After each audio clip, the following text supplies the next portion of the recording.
Amid the ongoing legal tussle with estranged wife Nisha Rawal, TV actor Karan Mehra heaved a sigh of relief as he, along with his family members, recently managed to get anticipatory bail in the domestic violence case.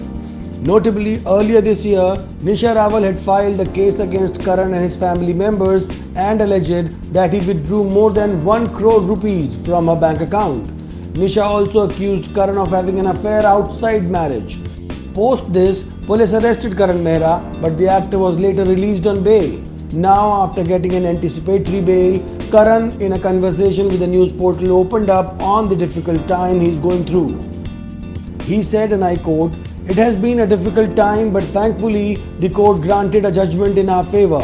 Being granted anticipatory bail means that I, my old aged parents, and my brother will not be arrested in the alleged false cases filed by Nisha against us.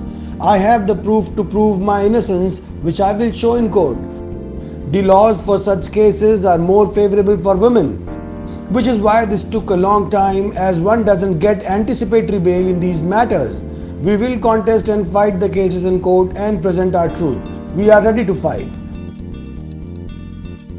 On the other hand, Nisha Rawal has categorically denied demanding any alimony from Karan and asks only for sole custody of their son. In her conversation with Bombay Times, Nisha had said, and I quote, "I don't want any alimony. What will he provide me with that I haven't given him? We built everything together. I started earning at a very young age and supported him throughout, even before he became a part of Ye Rishta Kya Kehlata Hai. I have done so much work, and whoever I collaborated with will vouch for the fact that Karan was in charge of the commercials.